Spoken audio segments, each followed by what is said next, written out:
Yo, what's up guys, it's Slender Bass. Today I'm going to be doing a little bit of a bass tutorial on the basics of playing, which was requested by the wonderful Diddly Darn Dildo. I can't take myself seriously while saying that. But before I start, personally, I didn't learn the formal way, but just for you, I went and I watched most of this CD that came with my bass, which is the basics of playing bass guitar and a little bit of advanced stuff, or more intermediate or whatever. I never watched this because it was really boring, so if you want it, I will mail this to you free of charge, because I didn't use it and someone can get some use out of it. But alright, so first things first, getting to know your bass. It's pretty simple actually. This up here, these are your tuning pegs. This is the neck, this area here, this is the neck, this is the body. These are your tone and volume pegs. These are your pickups. These little metal things along here are your frets, and that's called the fretboard, but you know. This is your bridge, where your holds the strings at and stuff. So another thing that you want to know about your bass is the strings. The deepest string up here, that is your E string. The next string is the A string, and next is the D string, and after that, the highest string is your G string. But yeah, that is also known as standard tuning. So if you ever like look up tabs or anything and it doesn't say the strings, and it just says standard tuning, it's E-A-D-G. Yeah. So next would be the notes on the neck. Actually, I have a sheet of paper right here so I can make sure that I touched on everything that I felt that I needed to touch on. I apologize ahead of time if this is really long. But yeah, the notes on this on your neck. So when you play, you don't want to play directly on top of the metal, the little metal thing, the fret. You want to play just behind it. And actually, if you move around within the little fret box, as I call it, I don't know what to call it, the fret box. But if you move around inside there, it actually changes a little bit and becomes flatter back to the note you were looking for. But yeah, you want to play just behind it.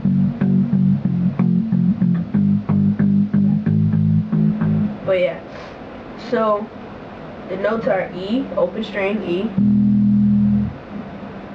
F, F sharp, G, G sharp, A.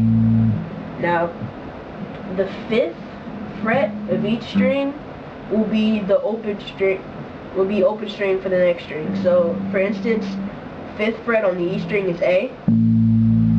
It has the same tone as the open A string, and so on and so forth. So yeah, the next string is the A string, A, A sharp, B, C, C sharp, D, D, D sharp, E, F, F sharp, G, G, G sharp, A, A sharp, B, C. Now, those are the letters for the first 5 frets, and it just goes on from there. Excuse me. I'm going to leave in the description some links to other helpful things, like I found pictures of the notes on the entire fretboard, scale patterns and all those things like that you'll need to know. Next is tuning your bass. Now, when you tune your bass, if you tune to a piano, you want to go, if I'm not mistaken, it's 2 octaves down from middle C. So if you're tuning on a piano, go 2 octaves down from middle C. Don't quote me on that, go look it up, but I'm pretty sure that's right. Or I have an electric tuner. This is the tuner that came with my bass, and Yeah. Now for my tuner, if you happen to have a tuner like this, I don't know if you can see the screen, but in the little corner right there, there's a letter. You have to make sure that letter says C, or else your bass will be tuned all funny. I would give an example of tuning to my keyboard, but it's old and out of tune, and I tried that before, and I was so flat that, yeah, it was bad. But yeah. When you're tuning with your electric tuner, you want to either have it close or sit it by your bass, or I personally clip mine on because I can. Yeah. But when you're tuning, you just pluck it, and then you look at the screen until it's green and green only. It shouldn't be flashing green and white or green and red, depending on your specific tuner. You have to stay green throughout the entire time that the note is playing. And for instance, sometimes your E string may be too low for your, or any of your strings could potentially be too low. The frequencies could be too low for your tuner to catch them. So if that happens, you do what is called a harmonic, I believe. Wait, I have a paper right here. Yes, a harmonic. And you just sit your finger slightly on top of the 12th fret, and it gives you the exact same note, just in a higher pitch. So you sit your finger on top of that, and you tune that way. Next is right and left hand technique. For your right hand,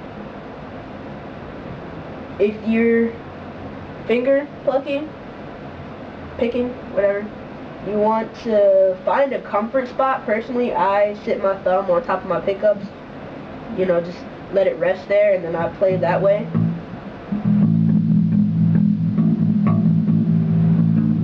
Yeah, you can play with 1 or 2 fingers, or all of them, depending on what type of bass you're playing. I personally play with 2 fingers. Or if you're finger picking, I have a pick in my, oh crap. I have a pick in my pocket, and with the pick, you just pick.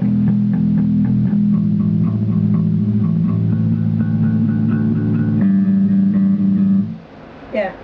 So whatever you prefer to play with, or sometimes you will have to change up whether you finger pick or play with the pick, because of whatever sound you're looking for in that song, or sometimes it's faster and you have to pull one of these,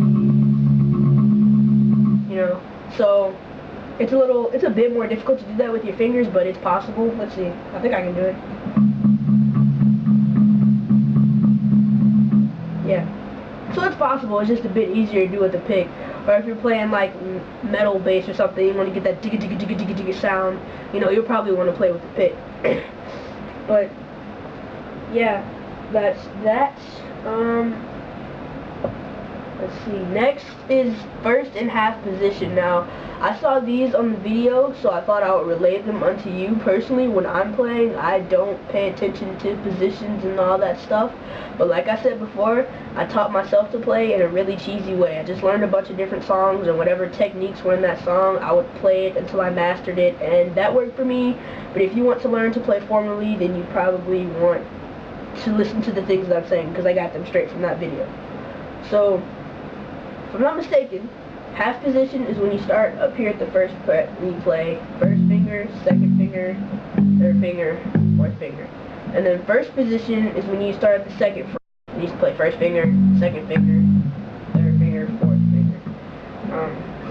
So next, I'm going to very briefly go over scales, because on bass guitar, scales are what we call a moving pattern. So you can use that scale pattern and use it anywhere on the neck, on the fretboard. So, for example, the first one that I learned, which is also in this video, the first scale that I learned was a C major scale. So you start at the C, which is the 3rd fret on the A string, first finger, third finger, then the 2nd fret on the D string with your first finger, the 3rd fret on the D string with your second finger, the 5th fret with your pinky finger, and then the 2nd fret on the E string with your first finger, the 4th fret with your ring finger, and then the 5th fret with your pinky finger. So it'll come out like this.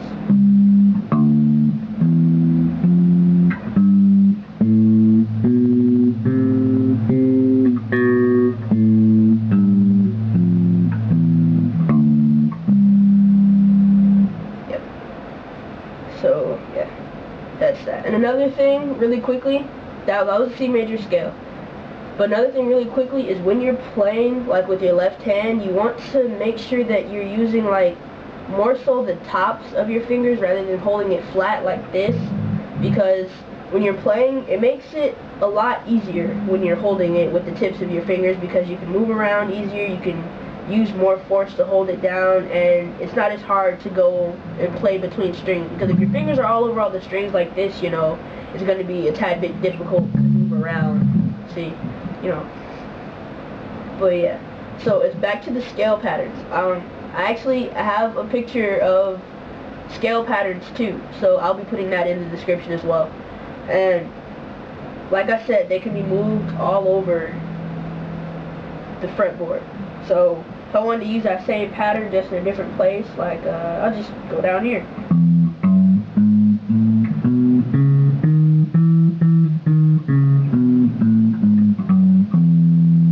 It's the same, you know, it's still a major scale. It's just, you know, a different major scale. It's a major scale pattern. So practicing that actually will also help with your speed and like playing faster and being able to hold the strings down, because I know for me, unlike most bass players, I have very small hands and they're very skinny. They've actually gotten like a lot bigger since I started playing bass. You can see they're still pretty small in comparison. I can only cover about 4 frets when I'm playing, and that's pretty difficult. But yeah, it helps with agility, moving around through, it helps with moving through string crossing, it helps with playing faster, and it just helps you get a feel for playing and for the way things should sound when you play in a certain way. And scale patterns can also be used to create bass lines. So like you can use the C major scale and just put any random rhythms in there and, you know, use it in any order and it'll sound fine. Let's see if I can make up something.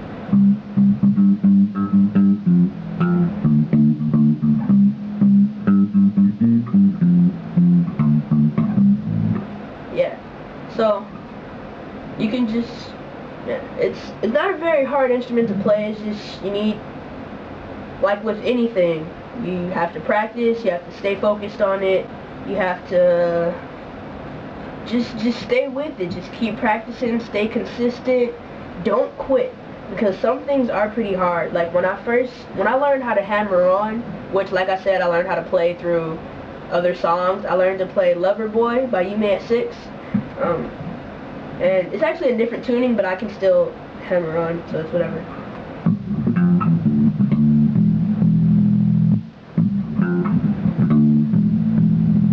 So things like that, they are pretty difficult, because with hammering on, it's like you're playing so many things in such a short amount of time, and it does require speed, which I did not have at the time when I decided I was going to learn to play that song.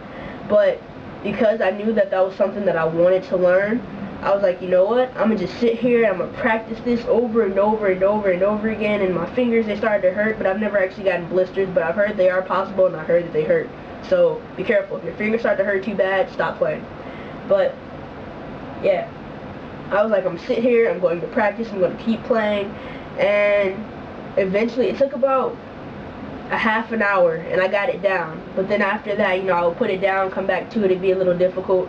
So, you know, you just have to, you're not going to get it all in one setting. You just have to be patient with it and just keep practicing, keep playing, and don't give up. I mean, that's pretty much it.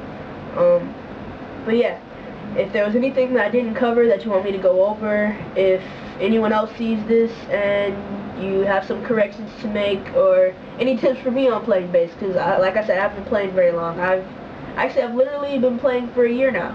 I got my bass in December of 2011, and I didn't start actually teaching myself how to play it until July of 2012.